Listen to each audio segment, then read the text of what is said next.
Capital budgeting process. Okay? And capital budgeting, we are talking about the investment decision. Okay? So, well, we're going to talk about this topic, related topic, in a few future chapters, in the following chapters. Okay? But in this chapter, we're just laying some foundation on how to approach, right, this investment decision. Right?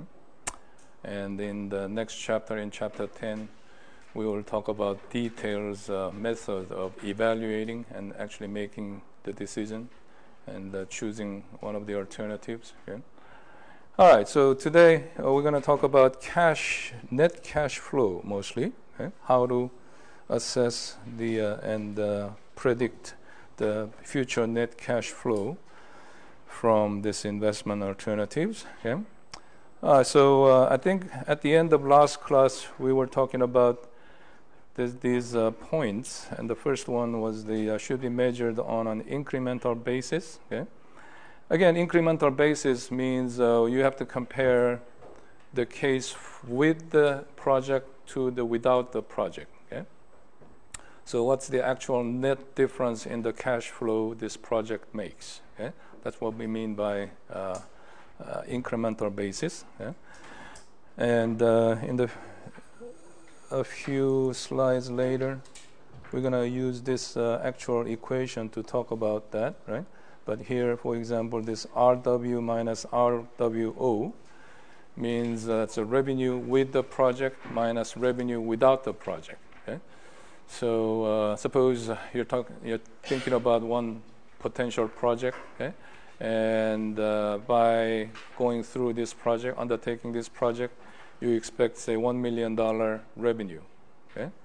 And so without this project, your total revenue would be, say, $500,000, right? Then the difference is $500,000, right? That's the incremental base. That's what we mean by incremental basis, right? So what's the net difference does this, this project makes, okay? All right. The second point is cash flow should be measured on an after-tax basis because tax is an important consideration, right? Tax makes difference in your profit, okay? So you have to consider tax when you evaluate any project, okay? All the indirect effects of a project should be included in the cash flow calculations. Okay? Especially, we're talking about usually changes in net working capital.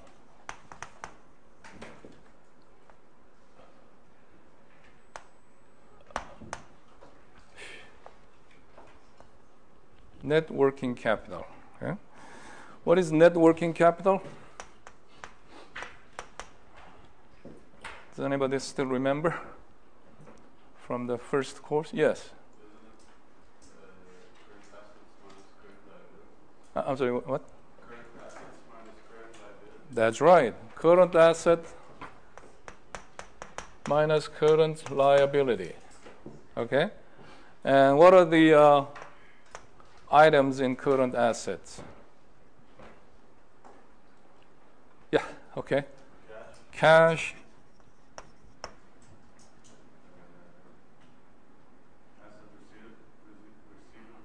Accounts receivable, yeah, account receivable, right?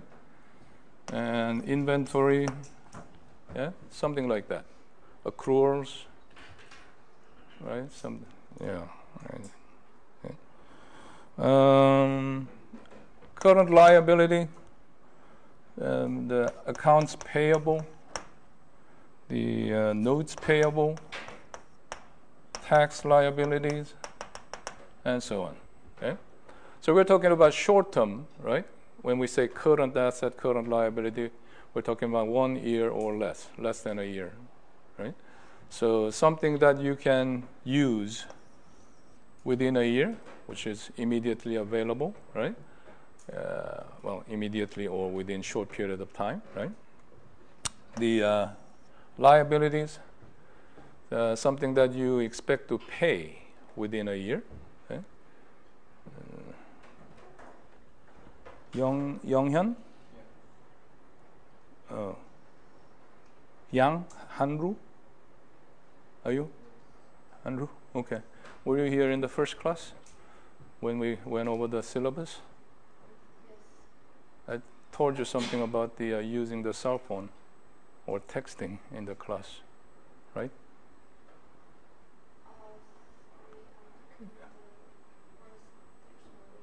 Oh, you're checking the dictionary. Okay. All right. I understand. Okay.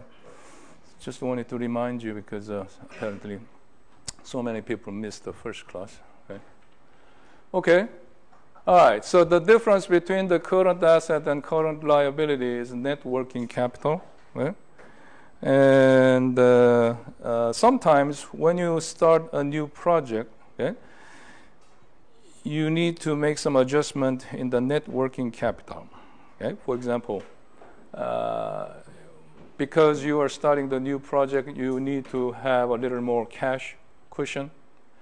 This project brings some uncertainty in your revenue situation, right? So you may need to have a little bit more cash reserves, right? Or sometimes you need to increase the account receivable, which means, well, you need to extend the time for your customers to pay back or pay for your output, for what you have sold, okay? Or sometimes you need to increase the inventory level, right? Because of the new project and so on, right? So when these things, you have this kind of needs, right? Then you need to consider that as the part of the new project, the cost of the new project, yeah? All right, the sunk costs should not be considered, the opportunity cost should be considered, okay? Yeah, this is a simple economic principles, sunk cost. What is a sunk cost?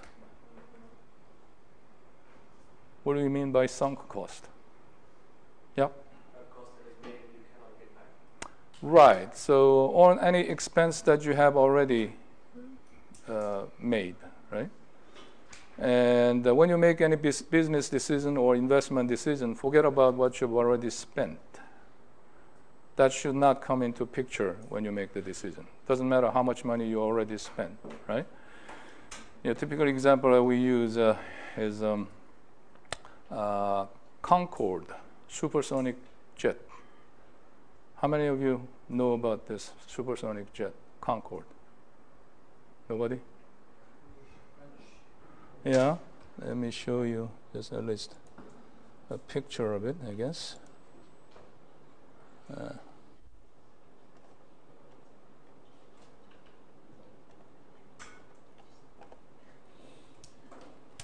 Concorde. Here we go. It's beautiful.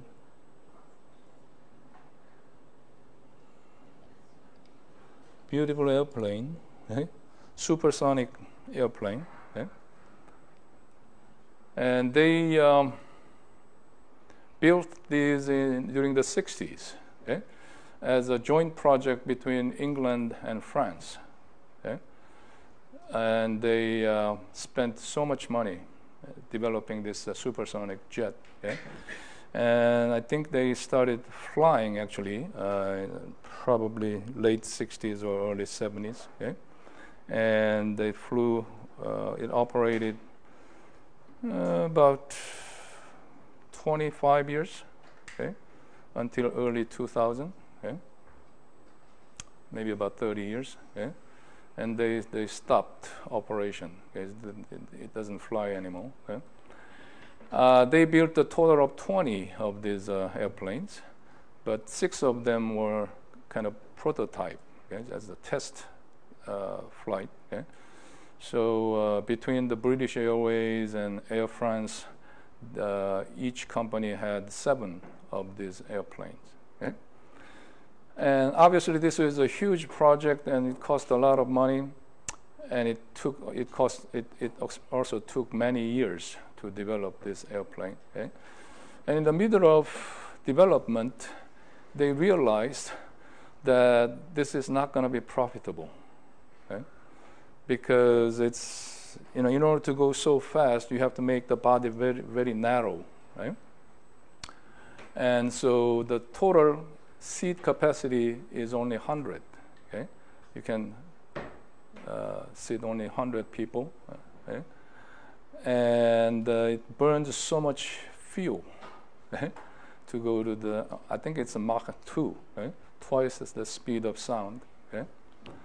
So I think it could fly between London and New York within an hour or so, right? I think there was a movie. Some movie. You guys talking about which movie I'm talking about? I forgot about it. Yeah, anyway. So, please turn it off. That vibrating sound bothers me. Okay. So there was a commentary on the London Times. Okay, apparently there was a lot of debate whether they should continue with this project or cancel the project in the middle, right? But London Times commentary said, well, after spending 500 million pounds, okay, it's too late to cancel this project. Okay? Well, we were talking about 40 some years ago, so 500 million pounds was a lot of money, okay, I guess, at that time. Okay? So they went ahead with this project and completed, building the total of 20 planes, okay? And they operated for the next 30 years, okay?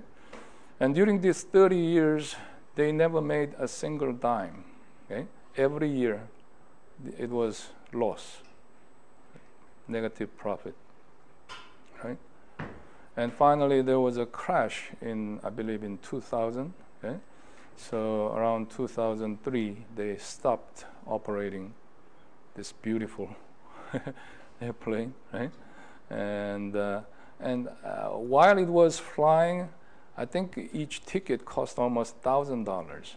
I mean, no, I'm talking about $7,000 between the New York and London just to fly between, So it was, and still they could not make money out of this airplane. Okay? So what matters is from now on, from this moment on, will it be profitable, right? That's what matters. What you've already spent, right, should not matter or should not come into picture when you make any decision, investment decision. Opportunity cost should be considered, right? What do you mean by opportunity cost?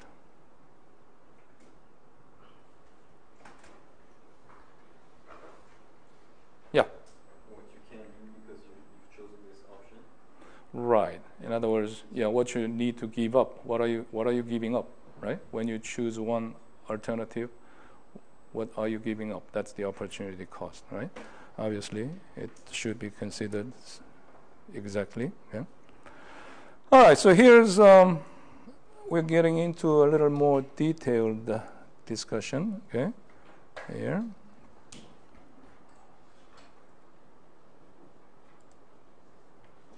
Okay. Net investment, NINB. Usually we write it as NINB.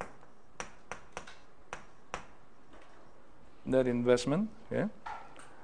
The way you calculate the net investment is the new project cost plus any installation and shipping cost. So suppose you are installing new equipment, right? And not only the cost of the equipment, but the shipping charge and any installation cost should be also considered. Okay.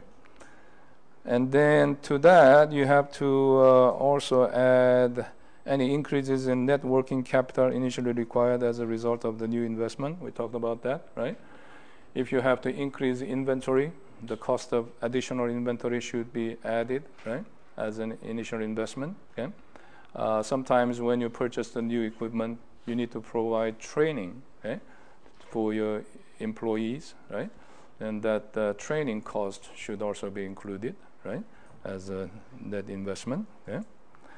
From that, you have to subtract net proceeds from the sale of existing assets when the investment is a replacement decision.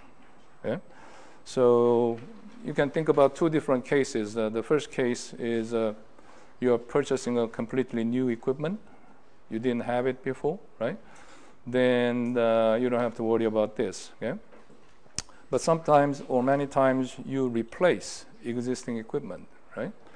Then, well, perhaps you can sell the existing equipment in the market, right? And so that proceed from sales of the existing equipment should be subtracted from the cost, okay? Because you are recovering part of the cost. Okay? And then finally, the taxes associated with the sale of the existing assets and the purchase of the new assets. Okay? So we'll talk about this in detail in a few minutes later. Okay? But depending on how you depleted or depreciated the existing equipment, right? In other words, what is the book value? Okay? Suppose you paid the $10 million. That was the purchase cost of the existing equipment. Okay? But you use this equipment for the last 10 years. Okay? And over the 10 years, you have depreciated $8 million, right? Then the book value of this equipment is $2 million, right? You still have $2 million remaining, right? Sometimes, so book value is $2 million, but in the market, actually, right? When you sell this existing equipment, you can sell it at $3 million, right? Then you have that's $1 million over depreciation. Okay, you have depreciated this equipment for $8 million, right? But in fact, you should have done it for only $7 million because current market value is $3 million, right? Then you owe taxes for that difference, $1 million difference, because when you depreciated $8 million from the existing equipment, you had the tax reduction. Okay? Your tax liability was reduced for this $8 million. Okay? So in fact, if you can sell it at $3 million, right, then you will have to pay taxes on that difference, $1 million benefit. Okay? We'll see more exactly using the numbers in a few minutes. Okay? All right. Sometimes the NINB or net investment is done or made over some multiple period, multiple years. Okay? So instead of spending all the money on one year, right?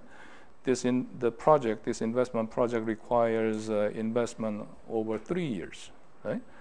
Then how do you calculate the net investment? Well, you have to calculate the present value, right? So in this example, actual cash outlay is $100,000 in the first year, $30,000 in the second year, and well, you can say $100,000 immediately today, right? And within next year, you need to spend $30,000, and within the next year, right? So during the second year, you need to spend $20,000, right? So if you discount to calculate the present value of these cash outlays, you come up with the $27,270 and $16,520, right? So when you calculate the total present value, right, of the investment, that's $143,790, right? So you can use that as the NINB, net investment. Okay? All right, so ultimately what we are getting at is the net present value. Net present value is net cash flow minus NINV. Okay? So what we're talking about is here initially, in the beginning of the project, you're going to have to invest certain amount of money, right? It's NINV. Okay? All right, let me refresh your memory. The way you draw the timeline, the down arrow indicates cash outflow, right? And up arrow indicates cash inflow. Okay? So let's say you invest certain amount of money today, and you expect cash flows over what, next few years. Okay? So, well, let's say you can say, yeah, net cash flow 0, net cash flow 1, 1, 2, 3, and so on, right? Ultimately, you'll have to discount all these future cash flows, okay? And so that's going to be the present value of net cash flow, okay? And when you subtract NINV from the present value of net cash flow, that's going to be net present value, okay? And how do you use net present value? Once you calculate the net present value, what do you do with it?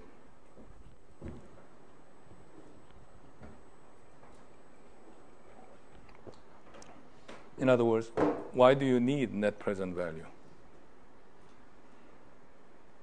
Each project is profit. Okay, so how do you use net present value?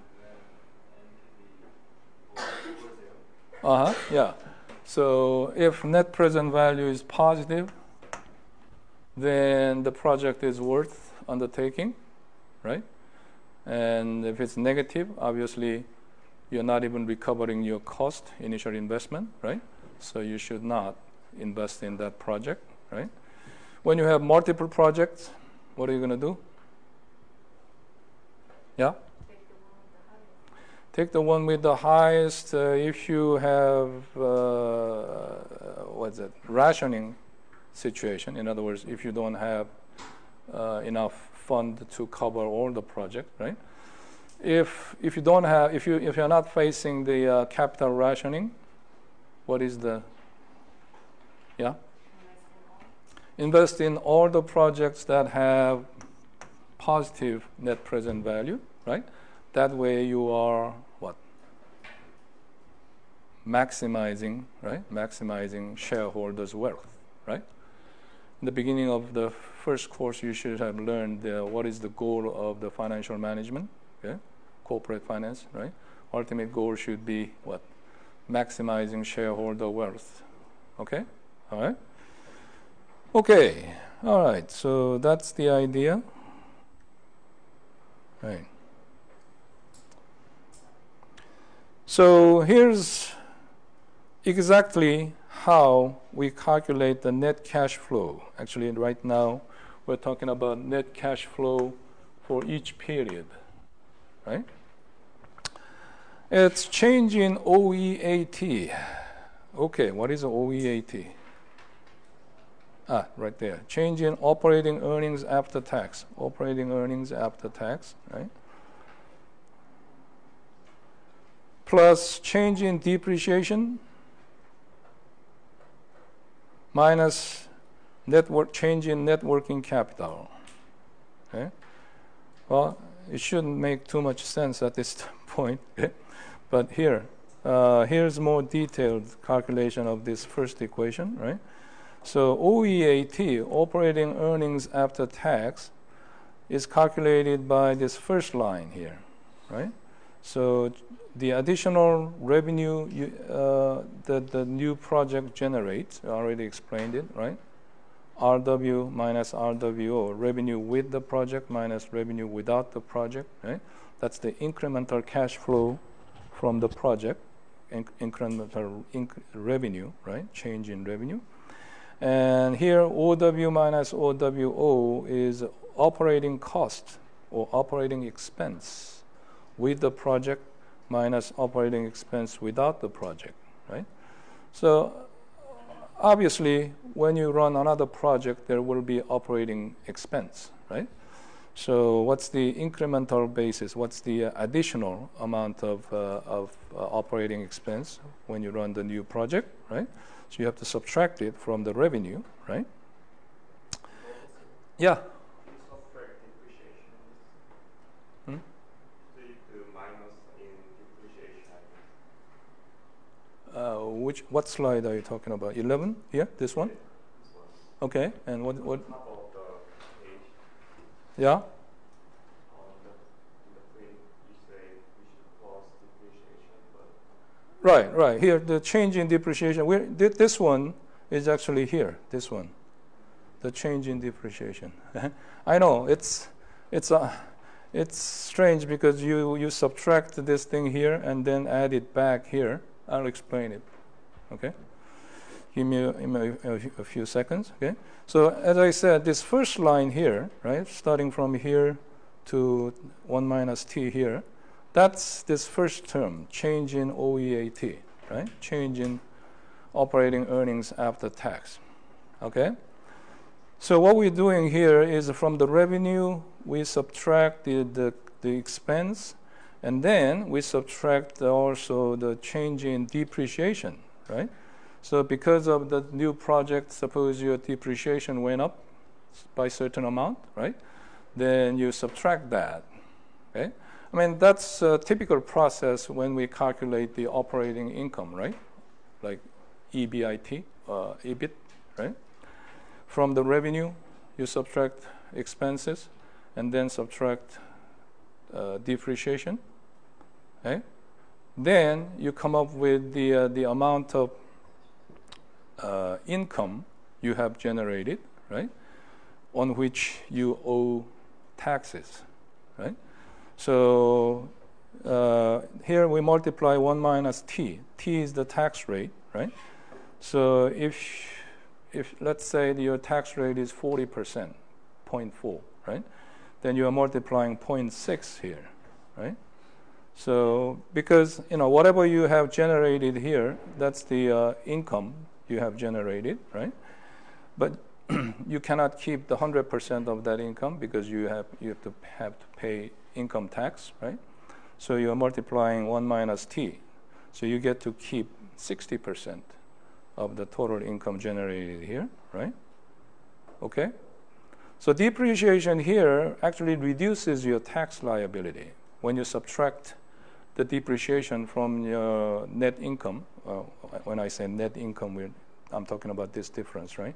Revenue minus expense, right? Or you can say it's a net sales, right? So from the net sales, you subtract the depreciation because your tax liability, you are, well, you don't owe the taxes on the amount of depreciation, right? Right? Okay. Sorry, this is my ragweed allergy season, and when you take this allergy medication, you get a little bit drowsy, right? And can't think of this some words, better words, right? What do you call them? Tax exempt, yeah, right. So the depreciation is tax exempt, right? So you don't have to pay taxes on depreciation, right? All right, and then why do we add it back here? Jiyoung, why do we add the same thing back? No idea. Okay. That's right, because depreciation is a non-cash expense, right? Even though you have subtracted this expense from your revenue, actually you did not pay any money for that, right? you know, the depreciation. Depreciation is once you purchase an equipment or invest in something like building, right?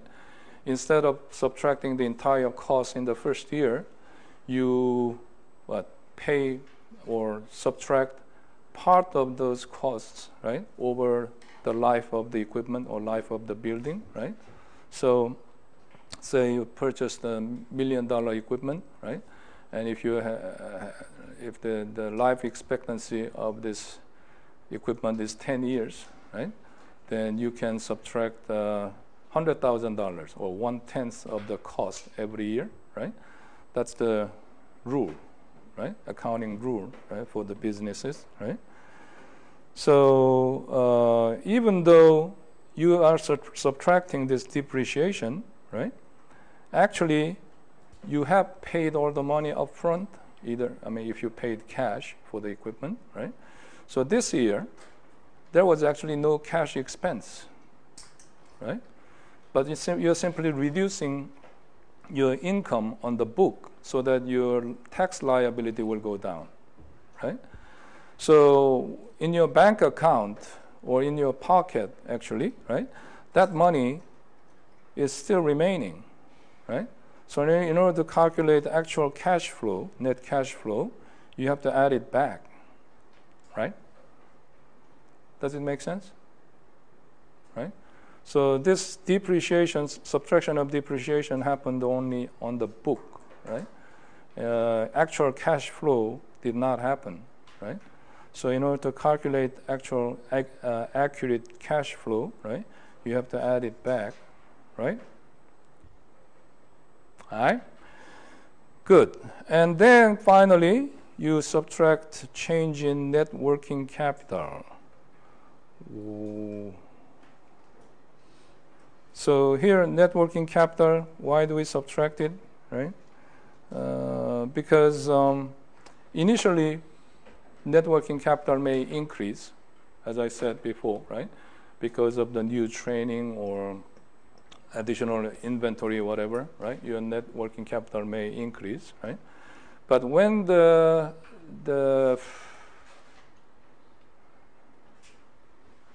oh, okay, I guess we can come later, right? When the project is finished, let's say this is a five-year project, right?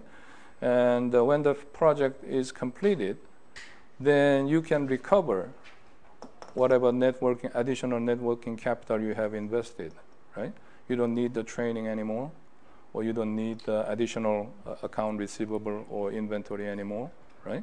Because you are finishing or closing up this new project, okay? So you have to calculate the difference, you know, how much additional net working capital is required minus how much you recover, right? So if you are talking about let's say 1, 2, 3, 4, 5, 6-year project, okay, then initially you may need some additional net working capital, right? But in the last year, you may actually have net working capital being reduced, okay? In other words, you are recovering whatever additional investment in net working capital you made in the previous years, okay? So just keep that in mind. We'll see actual numbers shortly, okay? All right, this one, before we actually get into the numbers, okay? We're talking about salvage cost, okay? So let's say you're replacing existing equipment, and the sales value happens to be equals to book value, right? Then there is no tax consequence. In other words, in my previous example, right, it was initially $10 million equipment, okay? And over the years, you have subtracted $8 million as depreciation, right? So the remaining book value was $2 million. And actually, suppose you sold this equipment in the market, in the used equipment market at $2 million exactly, right? Then you don't have to worry about anything about the taxes, okay? Because you've already paid the amount of right amount of taxes. Okay? Okay? But if the sales value was less than book value, and what that means is you have not depreciated enough, right, over the years. Okay? So book value is $2 million, but all you could get in the market was only $1 million. Okay? Then what that means is actually you should have depreciated $9 million so far, right? And get all the tax benefit about the $9 million, but you didn't get enough tax benefit, right? So you will have the tax saving, right? You can actually, let's say the tax rate was 40%, right? Then you can multiply 0.4 here, right? And and you can consider that 40% as the tax saving. Okay? If is the opposite, as I said before, suppose you could get $3 million, even though book value was $2 million, right? And that means you will owe taxes, right? You 40% of that $1 million, and you will still have to pay taxes on that. Okay? In the unlikely case that sales value was actually greater than cost, initial purchase cost, right? How can it happen? You purchased the equipment, used it for 10 years, right? And after 10 years, you can actually sell it at more than $10 million you initially paid. Is it possible? With the equipment, it may not be possible, but something like building or real estate, right? You know, during the last 10 years, maybe real estate value have gone up so much, right? So even though you have depreciated this building for 10 years, right? Actually, when you actually sell it after 10 years, you can get more than what you paid initially, right? Then it is called the capital gain. Capital gain. Okay? So tax liability will be gain plus capital gain. Okay, so what are we talking about here? Let's say, suppose this was the building, small building, right? And you paid $10 million, and over the last 10 years, you have depreciated $8 million. So the book value was $2 million, right? Right? And then in the market, actually, because of the rise in the real estate price, you could get, say, $12 million, right? Okay. So this capital gain will be, if the sale value is greater than whatever, the difference between sale value and book value is the gain. What do you mean by terms of gain? Capital gain is the asset value actually has gone up, right? So here, Didn't we depreciate the asset value? after the depreciation, okay, your book value is $2 million, right? But in the market, you can actually get $12 million, right? So out of the difference between the purchase cost and this market value is considered capital gain, okay? And the other 10 million is actual gain, right? Does it make sense?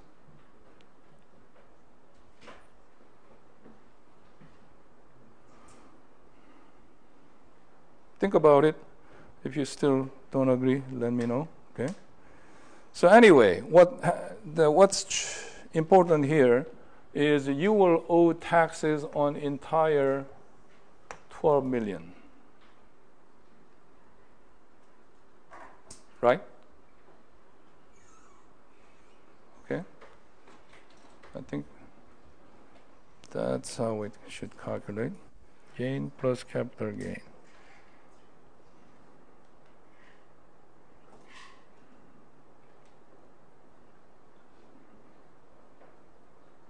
All right. Okay, let me get on with the. Okay, so here's the recovery of net working capital. The total amount of accumulated net working capital is usually recovered at the end of the life of the project. Okay, so resulting in increase in net cash flow. And interest charges, okay, net cash flow. It is generally considered incorrect to deduct the interest charges associated with, okay. So what we are talking about here is this. When we use this formula, right, we don't see any deduction of interest charges here, right? Only we are deducting the operating cost and depreciation, right? And why is that? I mean, in the usual income statement setting, right? We subtract the operating cost, right? Depreciation, and also before we arrive to the EAT, earnings after tax, right? We subtract the interest charges as well, right? But why don't we see this subtraction of interest charges here? Okay. The answer is, eventually, we're gonna discount all these cash flows, right, to the net present value, or net present value of net cash flow, right? And when we discount these values, what we're gonna do is we're gonna use interest rate as the discount rate. Okay? So if we subtract the interest cost from there and then discount again, right, then it's going to be double counting of the interest cost. Okay?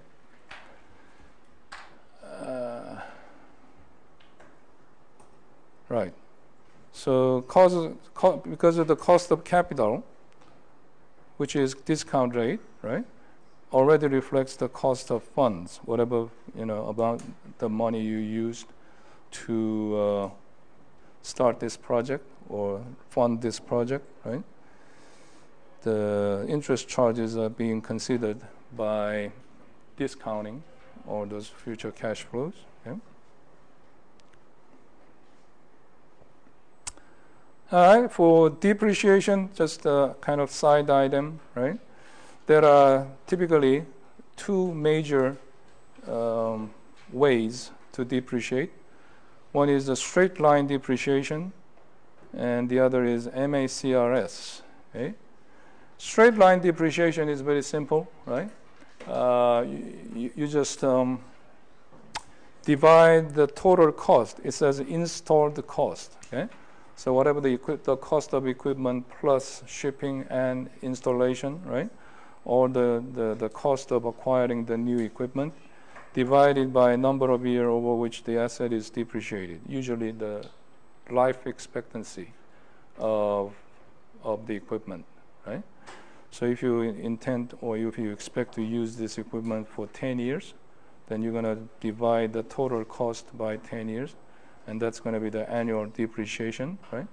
So that's called the straight line, because if you have $10 million equipment, right, initially, then every year,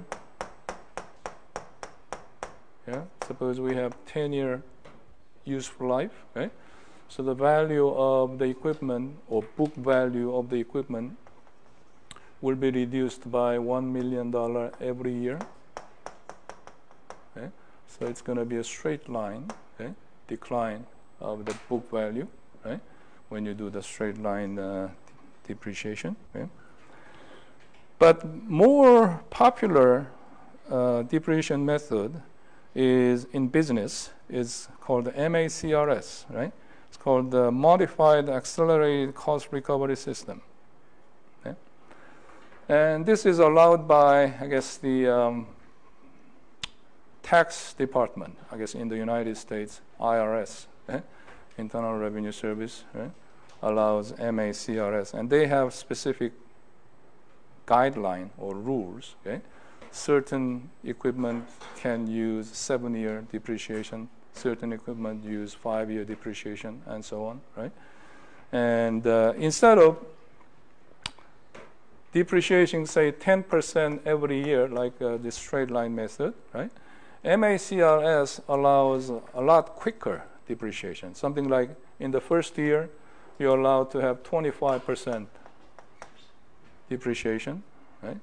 In the third year, maybe 15% depreciation, right? So you will come to the lower value, book value, much quicker, right? In other words, you can reduce your tax liability, right, in the early life of the equipment, right? Early life of the asset you're depreciating, right? So that works as a benefit for businesses, right?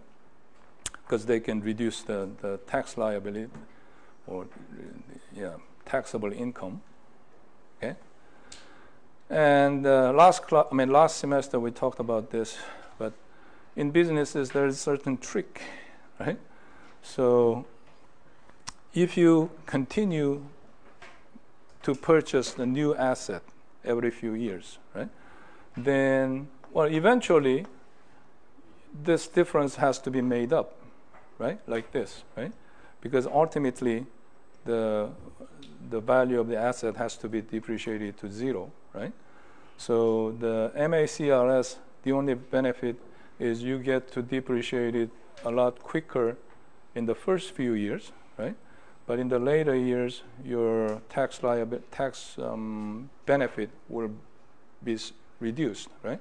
So eventually, you'll have to come to zero anyway, right? But if you keep making investment in the new asset, right, then you can continue to have this difference. In other words, you can maintain the tax benefit, right?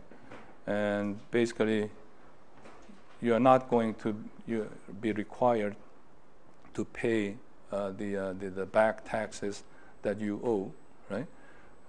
So that's the benefit of MACRS. Okay. Okay. So here, some numerical example of how we handle the depreciation. Okay? So suppose we are using straight line depreciation here. The revenue of $1 million, the operating cost of $500,000, and you subtract the depreciation. Okay? You have to understand that we're talking about actually all these numbers should be incremental basis, right? So change in revenue, change in operating cost, change in depreciation, and so on, right? According to our discussion, right? So from $1 million revenue, you subtract the $600,000 as the cost and expense, including depreciation, right? So you come up with the $400,000 operating earnings before taxes. We're talking about additional earning, right? Coming from the new project, right? And you owe 40% taxes on it, right? So after taxes, your operating earnings is $240,000, right?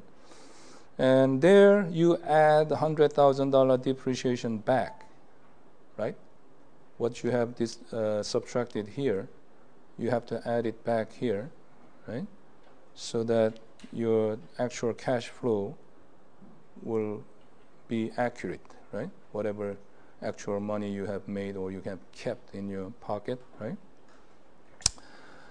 Accelerated depreciation may allow $150,000 depreciation instead of $100,000 depreciation, right? So there's a slight difference here. As you see here, your tax liability decreases from $160,000 to $140,000, right? So even though your operating earnings after taxes is smaller with the MACRS, when you add the depreciation back, which is actually non-cash expense, right? That's the fake expense. You did not actually spend this money, right?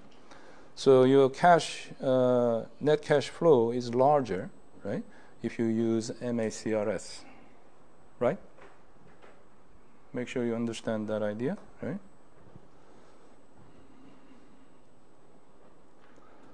Any questions so far? All right. I'm sure it's a little bit confusing in some areas, but here's the example, right? And you will feel a lot better after this example, right?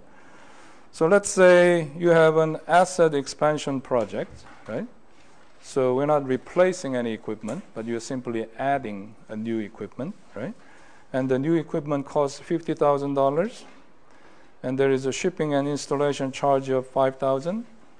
So total installation cost is $55,000, right? Now, it will be depreciated on a straight line basis over 5 years, right? So that means the annual depreciation is what? 55,000 divided by 10, right? So what? $5,500 will be annual depreciation, right? Oh, I'm sorry, 5 years, sorry. So, yeah. So 55 divided by 5 is 11,000, right? 11,000, right? Okay, so 7,000 increase in net working capital at the beginning of the project, right? That's just a given. Okay. And then the total revenue will increase by 50,000 above the level that would have prevailed in year 1, okay? So we're talking about that's the additional or change in the revenue, okay? And the change in the revenue in the second year would be 60,000, and third year 75,000, and then the fourth year it goes back to 60,000, and the last year, in the fifth year, it will be 45,000, right? Additional revenue, okay? And how about the operating cost? Operating cost increases by 25,000 during the first year. And then after that, it increases at the rate of 6% the rest of the life of the project, right? Depreciation will be 11,000. We already calculate that, right? Marginal tax rate is 40%. And net working capital will increase by 5,000 per year in 1, 2, 3. And there will not be any additional net working capital requirements during the years 4 and 5. Okay? But at the end of the project, the total accumulated net working capital will be recovered. Right? So these are the assumptions. These are the facts about this investment. Right? All right. So first step is you have to calculate the net investment. Okay? Net investment is the cost of the equipment plus installation charge plus additional net working capital. So total net investment comes 62,000. Okay. And then we calculate the net cash flow for each year, okay, according to those assumptions. Okay. So in the first year, the revenue increases by 50,000, but the additional operating cost will be 25,000, right? And from that, you subtract the depreciation and multiply by 0.6. So that's after-tax earning, after-tax operating income, right? And from that, to that, you add 11,000 depreciation back because we're trying to calculate the cash flow, right? And then finally, you subtract 5,000. What is this 5,000? Change in net working capital, right? So according to the story, in the first year, you require $5,000 additional net working capital, right? So you have to subtract it, right? So net cash flow for the first year is 14,400. The second year and third year, you will do the same thing. The last year, you have the same thing up to this point, right? The last one here, right? Here, you're supposed to subtract change in net working capital, right? But change in net working capital happens to be negative 22,000. Why? Where did that number come from? Yeah, that's the accumulated net working capital, right? So according to the story,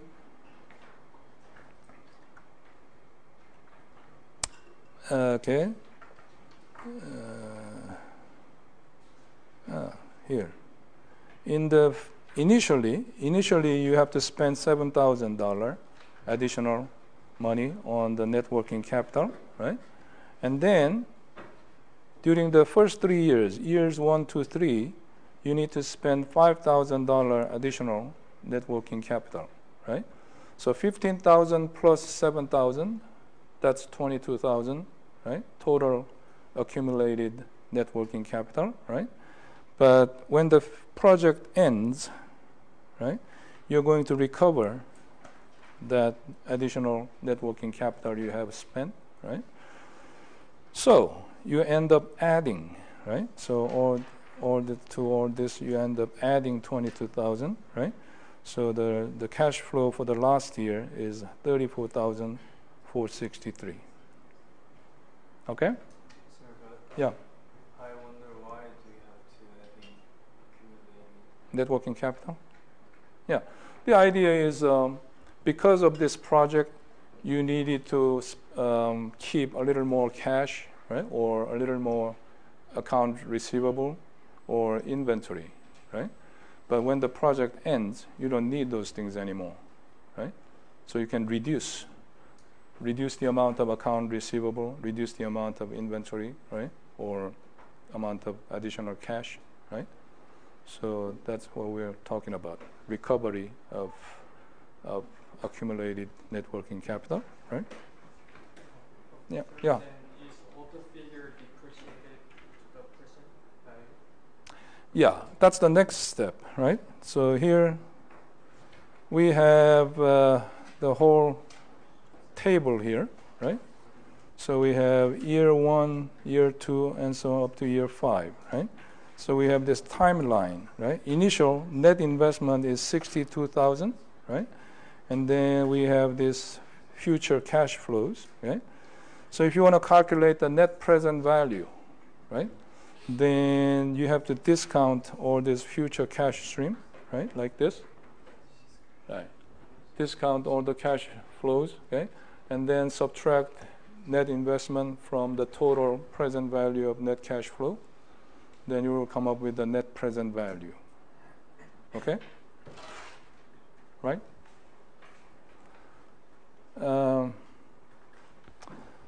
Well, I'm sure you know how to do that. So we're talking about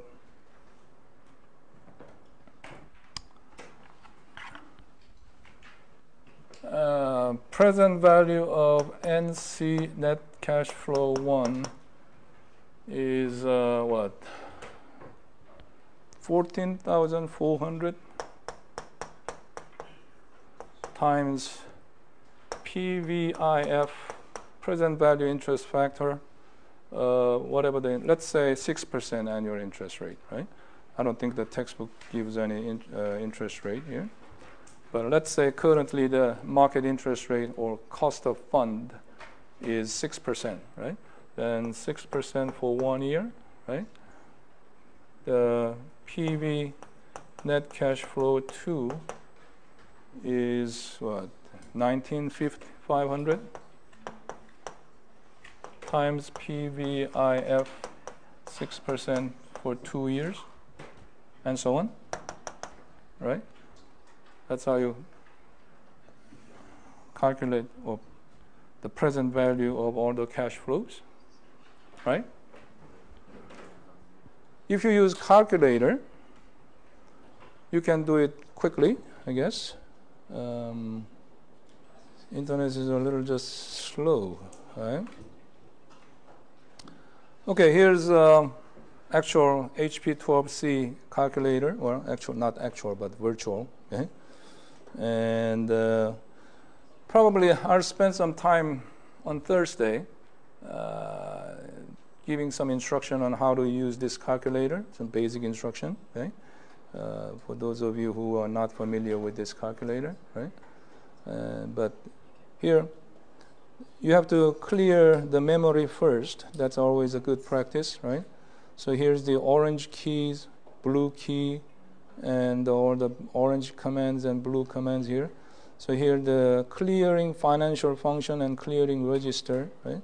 I always recommend you do those two things, okay? And then what? Do you remember how to do this? Uneven cash flow. Unji? Want to do it? Yeah, come here and do it. Yeah, go ahead. Yeah. So, yeah, if you use the calculator, you can calculate all this uneven cash stream quickly, right? You don't have to look up the tables for PVIF. In my class, when you take the test, I don't hand out the tables, okay? So you're supposed to use calculator rather than the table, the present value or future value tables, right? Because nobody uses the table in reality, right? Those tables are not accurate because they are rounded up from the fourth digit, right? So if you're dealing with the millions of or 100 millions of dollars, it makes a lot of difference because those numbers are cut off after the third digits, below the decimal point. Okay? So my recommendation is you either get the calculator or download the calculator app on your cell phone, on your mobile phone, okay, and get used to it. Okay. All right. I guess we should stop here today, and we're going to finish this chapter on Thursday. Any question? All right. I'll see you on Thursday.